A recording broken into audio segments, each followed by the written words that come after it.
Welcome back. मैं प्रतिश कुलश्रेष्ठ आप सभी का शिक्षा धन में स्वागत करता हूं।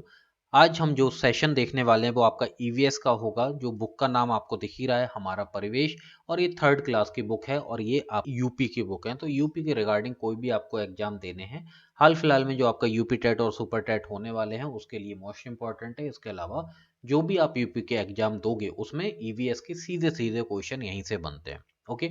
इन बुक्स के संग थोड़ी सी ये दिक्कत आती है कि ये आपको शॉप पे मिलती नहीं है। ओके। आपका अगर कोई लिंक है तो आप ये, क्योंकि ये निशुल्क बच्चों को बांटी जाती है, तो ऑनलाइन भी नहीं मिलती हैं शॉप पे। ये आपको मिल नहीं पाती, ऑनलाइन भी नहीं मिलती हैं। अगर आप ऑनलाइन मंगाना चाह रहे हो तो भी नहीं मिल पाती हैं। ओके। तो इसके लिए हम आपको ये पूरा करा रहे हैं यहाँ से। और ये पढ़ना कैसे, ये भी इंपॉर्टेंट है। इसमें ज़्यादा जो जो इम्पोर्टेंट है बस उतना पढ़ना है। ये नहीं कि आप ये थर्ड क्लास की बुक में अगर आप लेके बैठोगे तो कम से कम 1 से 2 दिन आपका जाएगा, लेकिन ये बुक हम लोग 1 ही घंटे में पूरी फिनिश कर देंगे। पूरा हमने मार्क कर लिया है कि कहाँ से आपको क्या चीज़ पढ़नी है। ओके। और ये इसका अगर आपको पीडीएफ चाहिए तो आप ज्वाइन हो जाइए पेड वाले ग्रुप में टेलीग्राम पे, वहाँ आपको सभी की मिल जाएंगी। ओके। और ये आपके लगभग रिसेंट ही है 20-21 की, और आपको ज़्यादा पुरानी बुक नहीं पढ़नी है क्योंकि उसमें थोड़ी सी एरर देखने को मिलती है। अगर हम यहाँ पे चैप्टर की बात करें, ओके, तो हमारा परिवार पहला चैप्टर है हमारा, हमारा परिवार। और इसमें आपके लिए कुछ भी इंपॉर्टेंट नहीं है, तो टाइम वेस्ट नहीं करेंगे हम लोग इसमें। इसमें जरा सी एक लाइन है। ओके। 3 चीज आपको यहाँ से चैप्टर देके जाता है। पहला क्या, परिवार 2 प्रकार के होते हैं, एक एकल परिवार होता है, एक संयुक्त होता है। ओके। एक एकल होता है, एक संयुक्त होता है। उसके बाद एक चीज ये आपकी आ जाती है क्या, पहली जो पाठशाला होती है वो आपका क्या होता है, फैमिली होती है, परिवार होती है। ये कई बार आपने पेपरों में देखा भी। अभी हमने जब सीडीपी पढ़ रहे थे उसमें भी देखा, जो हमारा सोशलाइजेशन है वो हमारा कहाँ से स्टार्ट होता है, फैमिली से ही स्टार्ट होता है ना। और सोशलाइजेशन के संग हमारा जो एजुकेशन है, जो हम गेन करते हैं, वो तो हम अपने परिवार से ही गेन करते हैं। तो पहली पाठशाला आपकी कौन सी हो जाती है, तो वो परिवार हो जाती है। दूसरा ऑप्शन समाज भी होता है, तो समाज आपका रॉन्ग हो जाएगा। ओके। चलो, इसके अलावा इसमें कुछ भी इंपॉर्टेंट नहीं है, ना तो इसके क्वेश्चन आंसर, कुछ भी नहीं। सेकंड चैप्टर में भी आपके लिए कुछ भी नहीं है, पास पड़ोस की चीजें तो बच्चों को ये चीज बताई गई है, लेकिन आपके लिए यहाँ से कोई क्वेश्चन नहीं बनता। ओके। पूरा हमने इस पे वर्क कर लिया है, आपको परेशान होने की जरूरत नहीं है। जितना हम आपको दे रहे हैं बस उतने इंपॉर्टेंट क्वेश्चन आपके बनेंगे, बस उतना जरूर कर लेना। ओके। आगे बढ़ते हैं। नेक्स्ट आपका जो चैप्टर आता है, यहाँ से थोड़ा देखने वाली बातें हैं। परिवेशीय पेड़ पौधे। ओके। हमारे आसपास में जो पेड़ पौधे हैं उनकी अगर हम पहचान की बात करें तो उनकी हर किसी की जो बनावट है अलग अलग होती है, उनकी पत्तियां अलग अलग होती हैं। तो वही चीज यहाँ पे बताई गई है क्या, तरह तरह की पत्तियां। तो किसी की आपने देखी है, किसी की छोटी पत्ती होती है, किसी की बड़ी होती है, किसी की नुकीली, तो किसी की गोल, किसी की छोटी। ये सब चीजें यहाँ पे है ना। अब जो आपके लिए इंपॉर्टेंट है, बच्चों के लिए टास्क है कि अलग अलग पत्तियां लेके आइए और उनके नाम लिखिए, ये चीजें। ओके। तो ये थोड़ा सा देख लो। क्या, पहली चीज, हम पौधा किसे बोलते हैं, पेड़ किसे बोलते हैं। ओके। तो यहाँ पे लिखा गया है, कुछ तनों में शाखाएं कम होती हैं, जिनकी लंबाई कम होती है, और तने पतले और लचीले होते हैं, उन्हें हम पौधे के रूप में पहचानते हैं। इससे अलग अगर हम बात करें, कुछ के तने लंबे मोटे हो जाते हैं, इनकी शाखाएं लंबी और मोटी होती हैं। इनकी शाखाओं में से छोटी छोटी शाखाएं निकल आती हैं, जिससे ये घनी हो जाती हैं। इन्हें हम क्या बोलते हैं, पेड़ बोलते हैं। ओके। इन्हें क्या बोलते हैं, पेड़ बोलते हैं। इसी के संग आगे अगर हम बढ़ते हैं तो कुछ ऐसे होते हैं जो अपने आप को स्ट्रेट नहीं रख पाते। ओके। वो बहुत ही ज्यादा लचीले होते हैं, उन्हें हम क्या बोल देते हैं, बेल या लता बोली जाती हैं। जिसमें क्या लिखा है, बेल या लताओं को बढ़ने के लिए सहारे की आवश्यकता पड़ती है। वो किसी को भी, बांस को हो गया, लकड़ी पे हो गया, छप्पर जैसी वस्तुओं का सहारा लेके अपना ऊपर की ओर बढ़ती हैं। जैसा आपको यहाँ दिख रहा होगा, अंगूर की बेल आपकी होती है, और डिफरेंट टाइप जितनी भी होती हैं, सबको सहारे की आवश्यकता होती है। क्योंकि उनकी इनके तने में स्ट्रेंथ नहीं होती है कि वो अपना वजन सहन कर पाए और आगे बढ़ पाए। इसी के साथ में कुछ यहाँ पे इसे भी जाने, क्या लिखा है आपका, पेड़ पौधे हमारे वातावरण को स्वच्छ बनाते हैं, और ये वातावरण से कार्बन डाइऑक्साइड, मतलब क्या हो गया, CO2 लेकर ऑक्सीजन देते हैं, जो हमारे लिए क्या है, बहुत ही ज्यादा इंपॉर्टेंट है। ओके। ये अगर ये ना हो तो हम कोई जीवित ही ना रह पाए। तो पेड़ पौधे हमारे लिए बहुत ज्यादा आवश्यक है। ओके। वही चीज आगे लिखिए, जो सभी के लिए, जो मतलब ऑक्सीजन की बात हो रही है, जो सभी जीव जंतुओं के लिए आवश्यक है। आगे देख लेते हैं इसमें। इसमें यहाँ पे कुछ भी इंपॉर्टेंट नहीं है। ओके, इसके थोड़े से ये देख लेते हैं, ट्रू फॉल्स हैं। पहला क्या कह रहा है, पेड़ पौधे हमारे पर्यावरण को स्वच्छ नहीं बनाते, तो बिल्कुल गलत बात है। आगे, पेड़ पौधों को सूखने से पर्यावरण को बुरा असर पड़ता है, बिल्कुल पड़ता है। और खास तौर पे ये एक इंडिकेशन भी है कि आपके यहाँ का जो वाटर लेवल है वो कम होता चला जा रहा है। ओके, और प्रॉपर न्यूट्रिशन पेड़ पौधों को नहीं मिल रहा है। आगे क्या है, सभी पेड़ पौधों के तने एक समान होते हैं, तो बिल्कुल नहीं होते। अभी हमने देखा सब अलग अलग टाइप के होते हैं। आगे, पेड़ पौधों को उनकी पत्तियों से भी पहचाना जा सकता है, तो हाँ जी, उसे पहचाना जा सकता है। चलो आगे बढ़ते हैं। नेक्स्ट, ये सब आपके क्वेश्चन आ सकते हैं। ओके, अब पेड़ पौधों के बारे में ही चारों ऑप्शन आपको दे देंगे, इनमें से एक कोई गलत दे देंगे। ओके, तो वो चीज है। फोर्थ आपका क्या होगा, परिवेशीय जीव जंतु। इनके बारे में अभी हमने पेड़ पौधों के बारे में जाना, अब हम किसके बारे में देखेंगे, तो जीव जंतुओं के बारे में देखेंगे। ओके, तो यहाँ पे थोड़ा सा स्पीड में लेके चल रहे हैं, जो चीज आपके लिए इंपॉर्टेंट है बस उतना उतना। नेक्स्ट क्या है, ये इंपॉर्टेंट देखिए। कुछ जीव जंतु घास, पत्तियां, अनाज के दाने, फल, सब्जियां, बीज इत्यादि आहार के रूप में लेते हैं, वो सभी क्या कहलाते हैं, तो वो सभी आपके शाकाहारी कहलाते हैं। कुछ जीव जंतु आपका क्या है, मांस को आहार के रूप में लेते हैं, वो सभी मांसाहारी होते हैं। फल, मांस, कीट पतंगे, घास, पत्ती, अनाज के दाने आदि सभी प्रकार के भोज्य पदार्थ जो लेते हैं, ओके, मतलब जो आपकी शाकाहारी भी हैं और मांसाहारी भी हैं, वो क्या कहलाते हैं, तो वो सर्वाहारी कहलाते हैं। ओके, चलिए आगे बढ़ते हैं। आगे हमारे लिए यहाँ पे कुछ इंपॉर्टेंट नहीं है, ये है इंपॉर्टेंट, इसे भी जानो। क्या है, आजकल पशु पक्षियों की संख्या लगातार घटती जा रही है। इनकी देखभाल, इनकी मतलब पशु पक्षियों की देखभाल और सुरक्षा के लिए ऐसे स्थान बनाए गए हैं जहां ये सुरक्षित रह सकें। इससे हमारे पर्यावरण में संतुलन बना रहता है। ओके, क्योंकि जो अर्थ है वो सभी के लिए है, बाकी इंसान ने इसे अपनी जागीर समझ लिया कि सभी को क्या करते हैं, सभी को मारते रहते हैं, तो नहीं, ये सभी के लिए है, सभी के लिए इंपॉर्टेंट है, राइट, ये सभी के लिए इंपॉर्टेंट है। चलिए आगे बढ़ते हैं, जिससे एक पर्यावरण संतुलन बना रहता है। नेक्स्ट देख लेते हैं जो हमारे लिए होगा इंपॉर्टेंट। चलिए, ये कुछ इंपॉर्टेंट नहीं है, ये भी सब यहाँ पे बेकार है। कुछ आवाजें हैं जो आपके ऑब्वियसली पेपर में के लिए इंपॉर्टेंट नहीं है। ओके, ये ट्रू फॉल्स, चलिए देख लेते हैं। यहाँ पे क्या है, पास पड़ोस के लोगों को एक दूसरे की मदद करनी चाहिए, तो बिल्कुल करनी चाहिए। पास पड़ोस के लोगों को मिलकर त्योहार मनाना चाहिए, तो बिल्कुल मनाना चाहिए। पास पड़ोस के बच्चों के साथ मिलकर खेलना चाहिए, तो बिल्कुल खेलना चाहिए। हम सभी एक हैं, हिंदुस्तानी हैं। ओके, हमें अपने घर के साथ साथ अपने आसपास की भी सफाई रखनी चाहिए, तो बिल्कुल रखनी चाहिए। पेड़ पौधों में पानी नहीं डालना चाहिए, सरासर गलत है। उसके बाद क्या है, हमें पशु पक्षियों की देखभाल करनी चाहिए। सब यहाँ पे एक को छोड़ के बाकी सभी सही हैं। नेक्स्ट देखते हैं जो हमारे लिए यहाँ पे चैप्टर आएगा, वो होगा फिफ्थ। ओके, हमारा भोजन। यहाँ से कुछ चीजें आपको इंपॉर्टेंट मिलने वाली हैं। क्या है, अब देखिए, भोज्य पदार्थ जो भी हम यूज करते हैं, जो हम खाते हैं, वो सभी क्या है, भोज्य पदार्थ हैं। तो वही चीज लिखी हुई है, भूख लगने पर हम कुछ ना कुछ खाते पीते हैं, जो हम खाते पीते हैं वो सभी क्या है, भोज्य पदार्थ। और ये भोज्य पदार्थ आपको निम्नलिखित तरीके से फायदा पहुंचाते हैं। पहला क्या, हमें कार्य करने की ताकत देते हैं, मतलब ऊर्जा देते हैं, सही है। उसके बाद शरीर की वृद्धि के लिए इंपॉर्टेंट है, और रोग और बीमारियों से बचाने के लिए इंपॉर्टेंट है। अब इसमें क्या है, अभी हम अलग अलग देखेंगे कि कौन सी किसके लिए कौन सा हमें न्यूट्रिशन लेना चाहिए। ओके, तो क्या लिखा है, तरह तरह के भोज्य पदार्थ। भोज्य पदार्थ हमारे शरीर को तीन रूपों में पोषण देते हैं, मतलब न्यूट्रिशन देते हैं।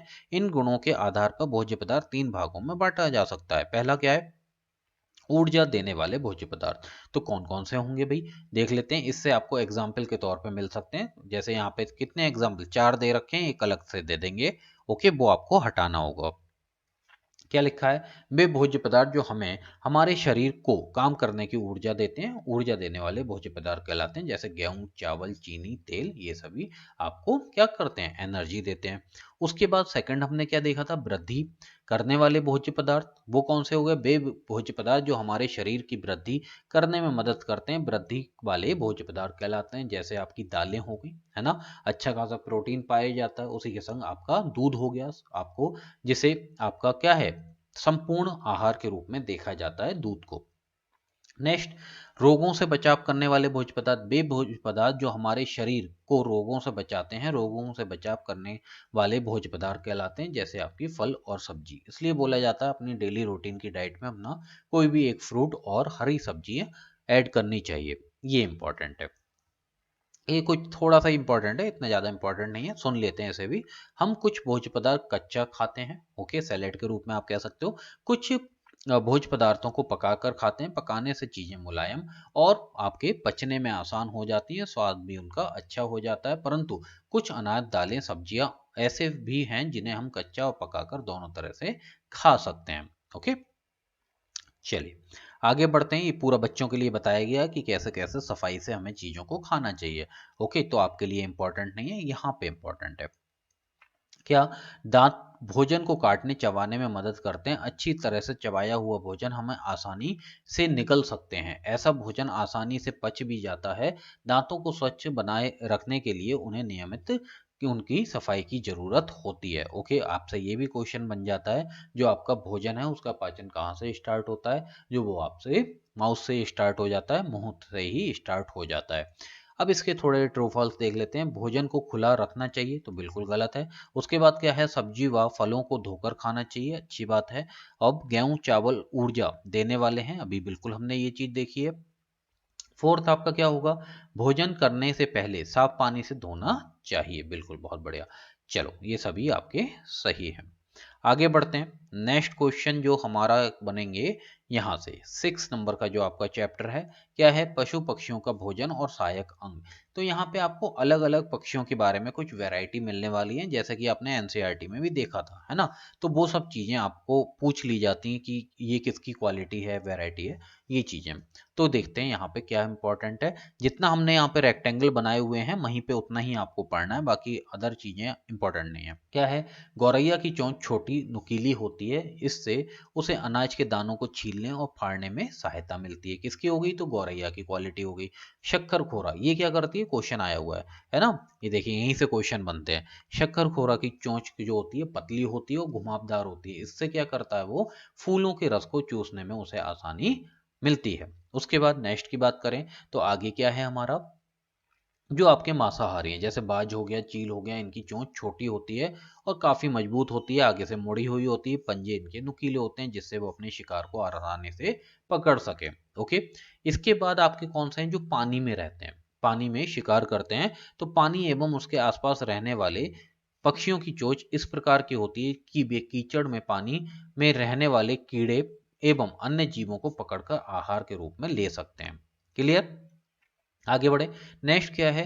पशुओं का भोजन। ये क्या है? पक्षियों, अभी तक हमने पक्षियों की बात करी थी, अब यहाँ पे पशुओं की बात हो रही है। पक्षियों की तरह पशुओं को के भोजन में भी भिन्नता होती है। कुछ पशु केवल घास, हरे पेड़ पौधों की पत्तियां खाते हैं, कुछ आपके पशु मांसाहारी होते हैं।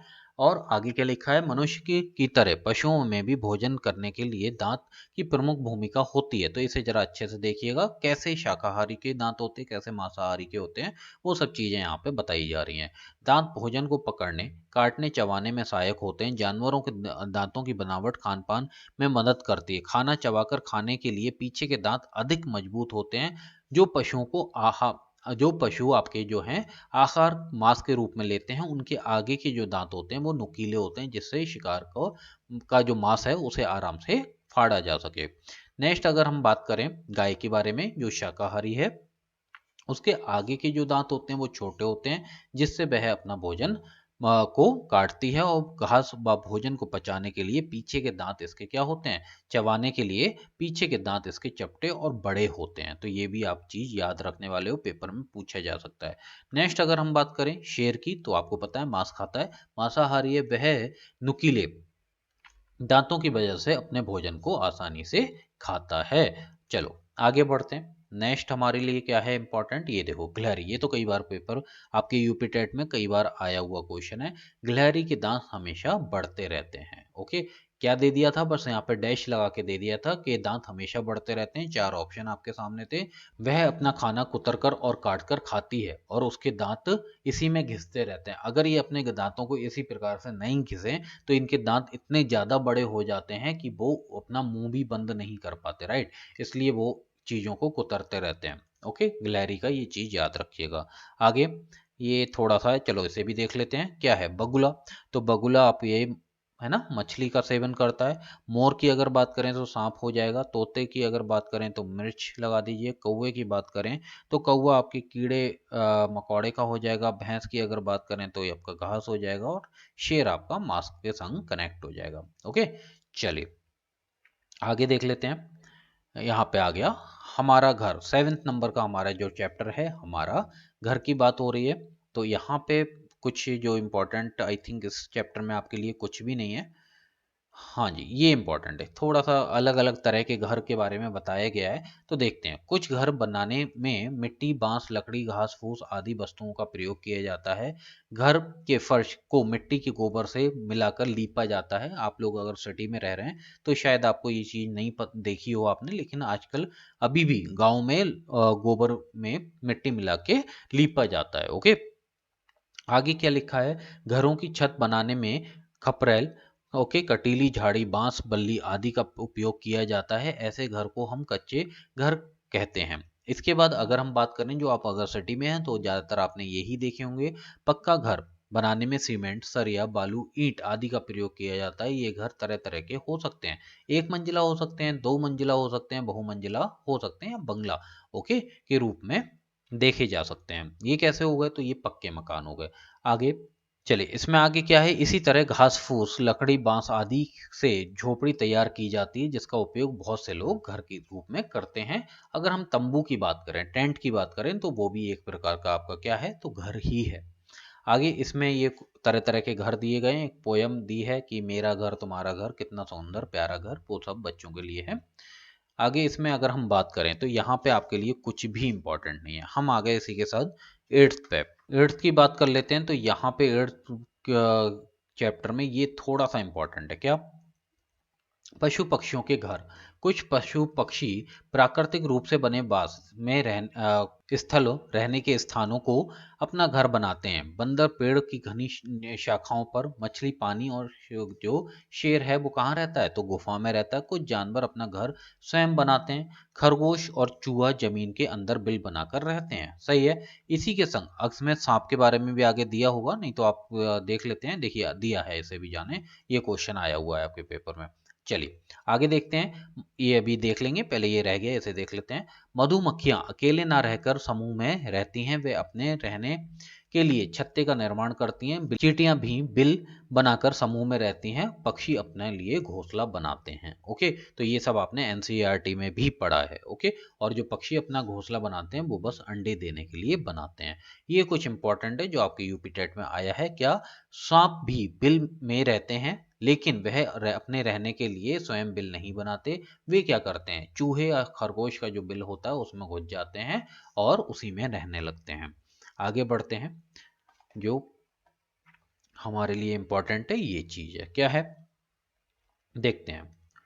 पक्षी अंडे देने के लिए घोंसला बनाते हैं। तरह तरह के पक्षी अलग अलग प्रकार के घोंसले बनाते हैं। पक्षी घोंसला बनाने के लिए घास, पेड़ों की नाजुक टहनी, ऊन, बाल, रुई, पेड़ की छाल के टुकड़े, कपड़ों के टुकड़े, सूखे पत्ते आदि अलग अलग चीजों का इस्तेमाल करते हैं। अधिकांश पक्षी अपना घोंसला पेड़ों पे बनाते हैं। कुछ पक्षी अपना घोंसला हमारे घर की दीवारों पर बनाते हैं। जैसे कि आपको पता है कौन? आपका अगर हम बात करें गौरैया की, तो वो कहीं भी आपके घर में घोंसला बना लेते हैं। और कबूतर जो हो गए वो भी बना लेते हैं। इसकी बात पालतू पशु पक्षी की बात करें तो कुछ पशु पक्षी को हम अपने घर में पालते हैं। इनके लिए हम इन अपने घर में रहने का स्थान बनाते हैं। कुछ पशु पक्षी बिना हमारी मर्जी से हमारे घर में रहते हैं। ओके, चलिए आगे बढ़ते हैं। तो ये कुछ इंपॉर्टेंट नहीं है, आगे आ जाओ। यहाँ पे भी कुछ इंपॉर्टेंट नहीं है आपका। नेक्स्ट हमारा जो चैप्टर आ जाता है, पानी अनमोल है। ओके, इंपॉर्टेंट है। 9th नंबर का आपका चैप्टर पे हम आ गए हैं। देखिए ऐसे ही आपको पढ़ाई करनी है। ओके, ये एक एक लाइन इसमें नहीं पढ़नी है। वैसे भी अब हमने आपको बता ही दिया कि क्या आपके लिए इंपॉर्टेंट है, तो आप ज़्यादा टाइम वेस्ट नहीं करेंगे। चलिए, तो इस चैप्टर में भी, हाँ जी, इसमें कुछ इंपॉर्टेंट आपके लिए ऐसा कुछ खास है नहीं, है ना। इसमें कुछ भी आपके लिए इंपॉर्टेंट नहीं है। ये कुछ नहीं बच्चों के लिए है। ये 4th क्लास में है चैप्टर, उसमें से आपको मिलेंगी चीज़ें, लेकिन 3rd में इसमें कुछ इंपॉर्टेंट नहीं है। 10th पे आ गए हम। क्या लिखा हुआ है? स्वच्छ रहें, स्वस्थ रहें, ये इंपॉर्टेंट है। जरा देख लेते हैं। क्या? आँख, कान, नाक, दांत, जीभ, जो आपके सेंसेस है, और हाथ के साथ साथ पैर व पेट हमारे शरीर के अंग हैं। शरीर के इन अंगों से बहुत सारे काम करते हैं। दांत से चबाकर खाते हैं, कानों से सुनते हैं, आंखों से देखते हैं, जीभ से आपको स्वाद का पता लगता है, टेस्ट का पता लगता है। शरीर के सभी अंग ठीक तरह से काम करें, इसके लिए इन अंगों की सफाई और देखभाल जरूरी है। आगे देखते हैं, ये आपके पूरे सेंसस के बारे में बताया गया है। ये देखिए, एक एक करके इनके बारे में देखते हैं।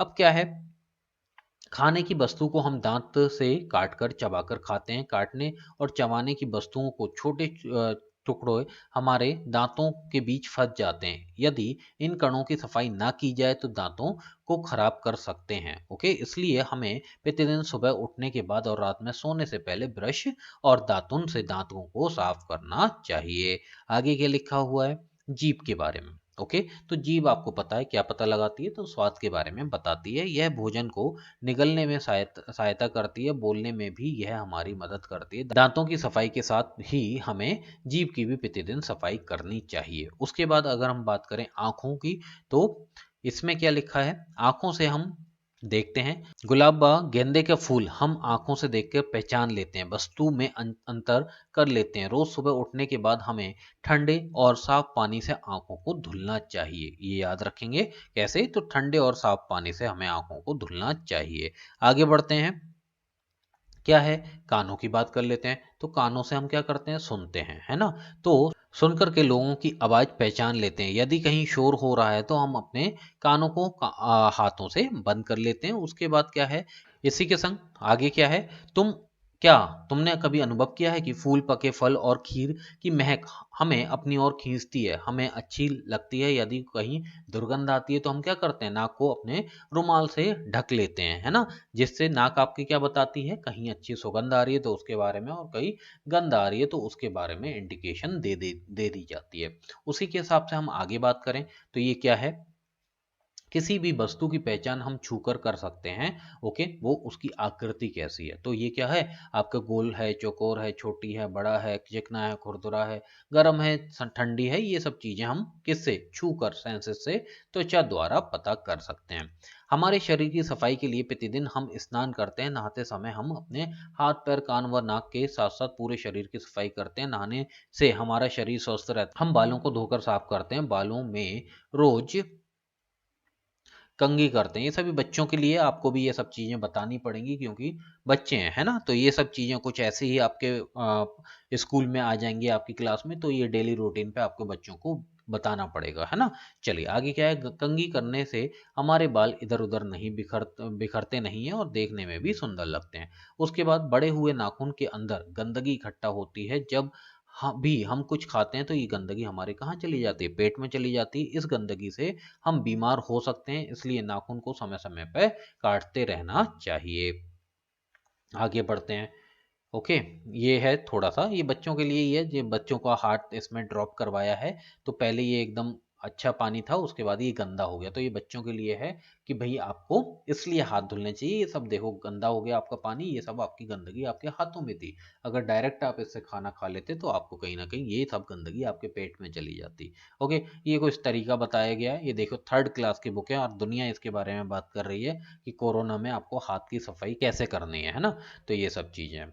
आगे बढ़ते हैं, चलिए इसे भी एक बार देख लेते हैं। जो यहाँ पे कुछ बच्चों के लिए चीज़ें हैं जो आप लोगों को भी ऑब्वियसली जब आप स्कूल में जाओगे पढ़ाने तो आपको ये सब चीज़ें सिखानी पड़ेंगी। अच्छी आदतें अपनाओ और अच्छा स्वास्थ्य पाओ। जो है इसमें, समय पर सो और समय पर जागो। कम से कम 7 से 8 घंटे की नींद आपको लेनी चाहिए प्रति दिन। सुबह और रात में सोने से पहले दांत साफ करो और रोज स्नान करना चाहिए। अपने बालों को कंघी करना चाहिए।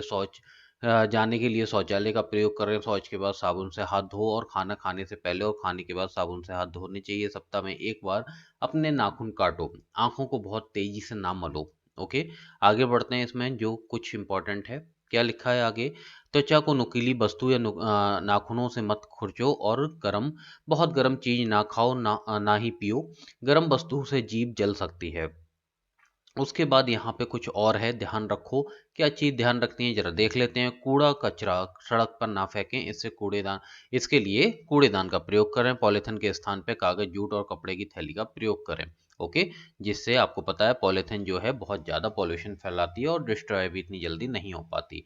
आगे इसके बाद ये देख लेते हैं, ये थोड़ा सा आपका फिल इन द ब्लैंक्स है। चलिए इसे करते हुए चलते हैं, जो अभी हमने देखा है उसी में आएगा। इसमें देखें पहला क्या है, आंखों को डैश से साफ करना चाहिए। तो क्या हो जाएगा आपका, अभी हमने देखा था क्या, ठंड है और आपका साफ पानी से साफ करना चाहिए, साफ पानी से। ओके, इसके बाद क्या है हमारा सेकंड, वस्तुओं की पहचान हम डैश करते हैं। तो देख कैसे करते हैं, तो देख कर करते हैं। कैसे करते हैं, तो देख कर करते हैं। उसके बाद आपका क्या है, शरीर की सफाई हम के लिए हम रोजाना डैश करते हैं। तो क्या करते हैं, स्नान करते हैं। उसी के बाद आपका क्या आ जाएगा फोर्थ, खाना खाने से पहले और खाने के बाद डैश होना चाहिए। तो क्या होना चाहिए, सॉरी धोना चाहिए, तो हाथों को धुलना चाहिए। राइट, इसी के बाद क्या है, शौच के लिए शौचालय का प्रयोग करना चाहिए। तो यहाँ पे आपका क्या आ जाएगा, शौचालय आ जाएगा। ओके, चलिए आगे बढ़ते हैं, कुछ हमारे लिए इंपॉर्टेंट होगा तो देख लेते हैं। ये बच्चों के लिए है, थोड़ा सा आपको मैचिंग करवानी है, देख आप वैसे नॉर्मल है। चलिए कर लेते हैं इसे भी। क्या है, ब्रश और दातुन, तो ऑब्वियसली ये क्या हो जाएगा, तो ये आपके दांत से कनेक्ट हो जाएगा। इसके बाद आपका नेल कटर नाखून का हो जाएगा, साबुन आपका शरीर का हो जाएगा और कंघा आपका बालों से कनेक्शन हो जाएगा। आगे इसके बाद आपका नेक्स्ट चैप्टर जो आएगा, हमारी सुरक्षा। ओके, तो इसमें आपको बच्चों को थोड़ा बताना है कि कौन सी चीज़ों से आपको दूर रहना चाहिए, कौन सा काम आपको करने चाहिए, अगर कोई दुर्घटना हो जाती है तो आप कैसे कैसे उसका सॉल्यूशन कर सकते हो। ये सब चीज़ें इसमें हैं, जो कि यहाँ पे कुछ ज़्यादा हमारे लिए इम्पोर्टेंट नहीं है, ये थोड़ा सा इम्पोर्टेंट है कि ध्यान रखो। क्या, बिजली के उपकरणों का प्रयोग सावधानी पूर्वक करें, उपयोग के बाद स्विच बंद कर दें।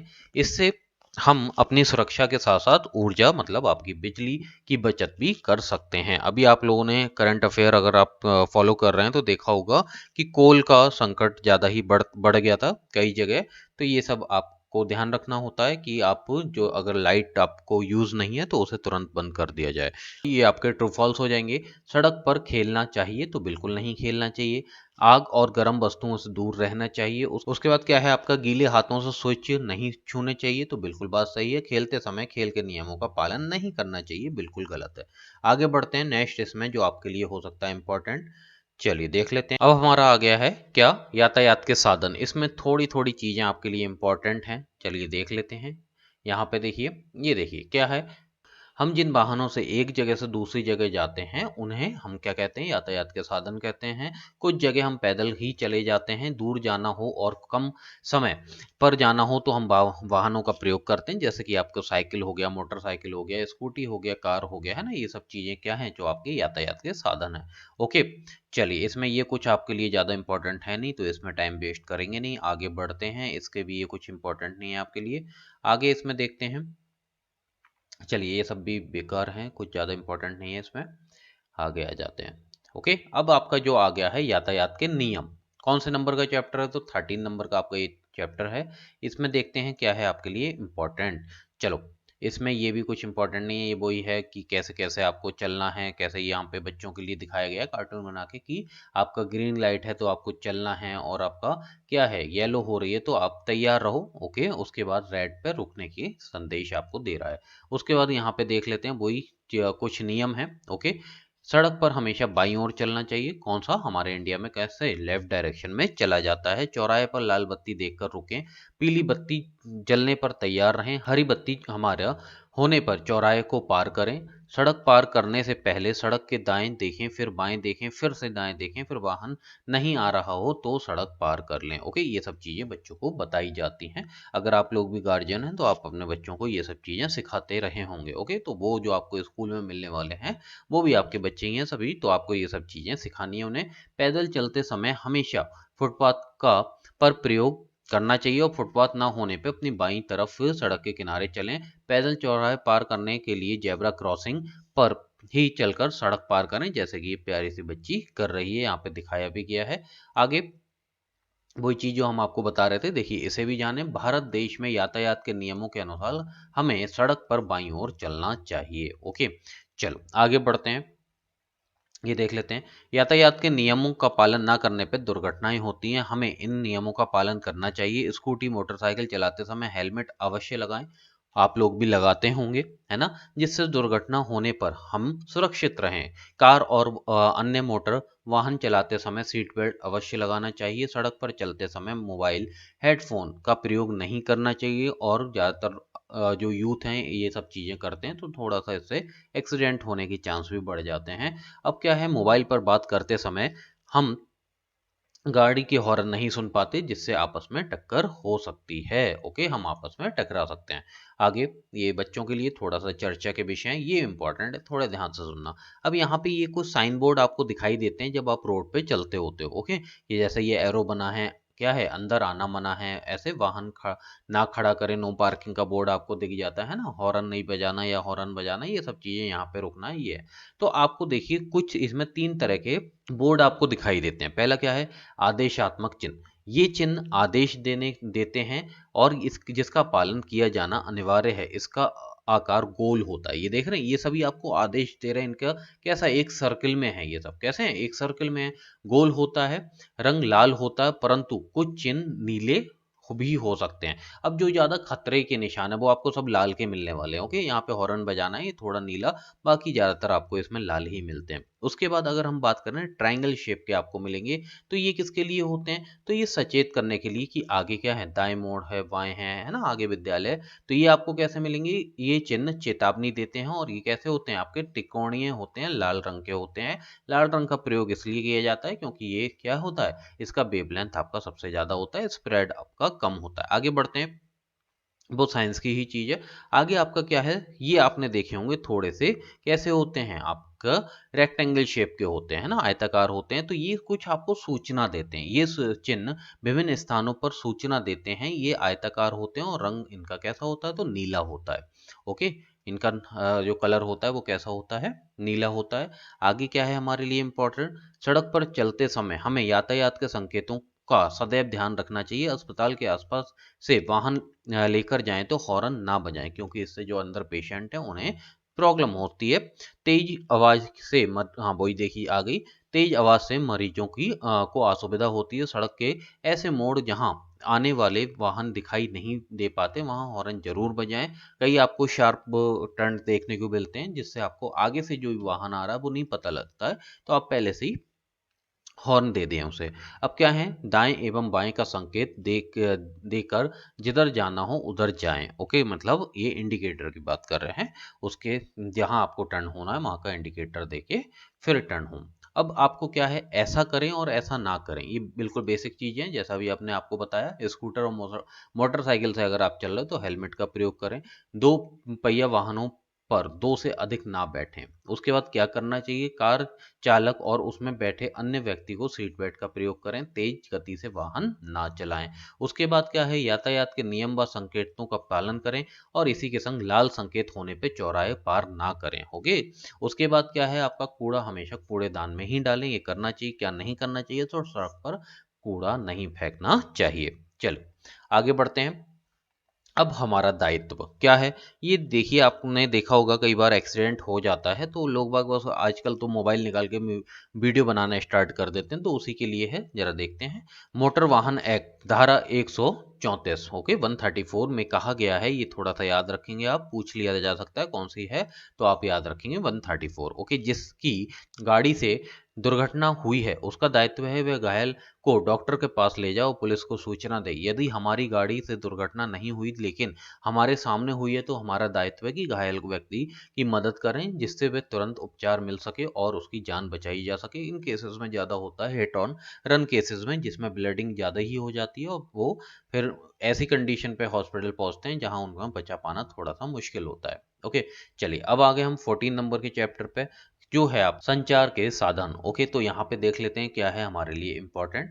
ये बेसिक चीजें हैं तो इतना इम्पोर्टेंट नहीं है, ये देख लेते हैं। ओके, क्या है, एक स्थान से दूसरे स्थान तक संदेश सूचना को पहुंचाने के माध्यम को संचार के साधन कहते हैं। ये सूचनाएं बातचीत द्वारा प्राप्त होती हैं और लिखित रूप में भी मिलती हैं और चित्र के रूप में भी हो सकती हैं। पहले आपको पता है ये चिट्ठी जो भेजी जाती थी, पहले कबूतर का जमाना था कि कबूतर भेजे जाते थे, उसके बाद एक जैसे यहाँ पे आप देख रहे हैं तो एक यहाँ पे कम्युनिकेटर होता था जो अपना एक लेटर लेके दूसरे राज्य में जाता था, ये सब चीज़ें थी, है ना?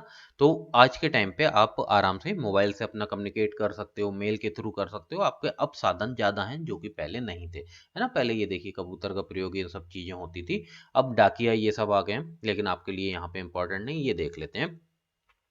क्या है, आज कंप्यूटर का प्रयोग सूचना देने और लेने के में बहुत ज़्यादा हो रहा है। ईमेल, ओके, ईमेल द्वारा हम एक बार में बहुत लोगों को संदेश पहुंचाते हैं। यहाँ पे ई का मतलब क्या होता है, ये कई बार पूछा गया है। ओके, तो ई का मतलब आप सभी कमेंट बॉक्स में बताने वाले हैं कि ई का मतलब यहाँ पे क्या है। ओके, चलिए आगे बढ़ते हैं। नेक्स्ट आपका देख लेते हैं जो है आपके लिए इम्पोर्टेंट, ध्यान रखो।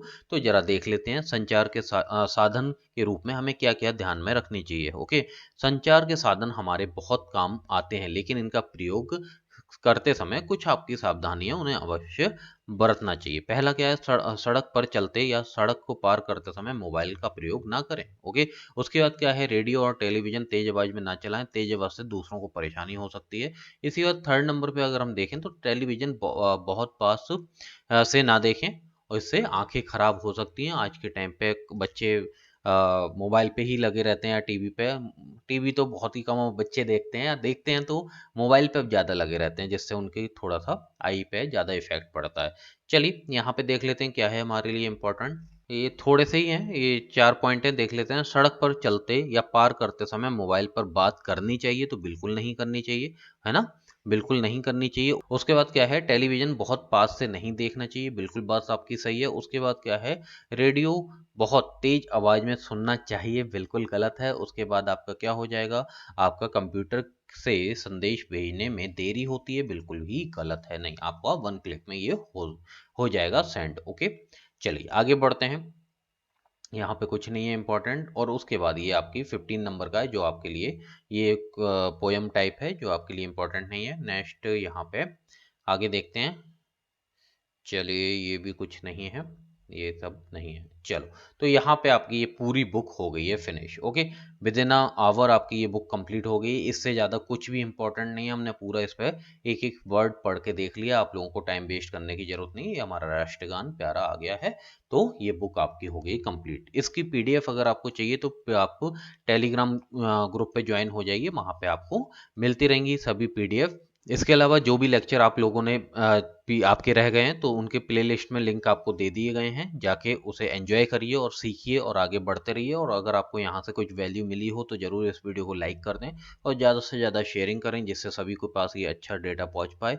चैनल को सब्सक्राइब करके बेल आइकन प्रेस कर लीजिए। फेसबुक, इंस्टाग्राम, ट्विटर को फॉलो कर लीजिए, वो आपको लिंक मिल जाएंगे डिस्क्रिप्शन पे। फेसबुक पे अगर आपको कोई डाउट है तो वहाँ आप पूछ सकते हैं, क्योंकि व्हाट्सअप ओपन नहीं है आप लोगों के लिए। आप का जो भी डाउट होगा हम वहाँ पे क्लियर कर देंगे। ओके, चलिए फिर मिलते हैं नेक्स्ट लेक्चर में। और इसी के संग आपसे एक क्वेश्चन पूछा गया है, ईमेल में ई का मतलब क्या है, वो सभी कमेंट बॉक्स में आप लोग बताने वाले हो। ओके, चलिए, ओके, जय हिंद, जय भारत।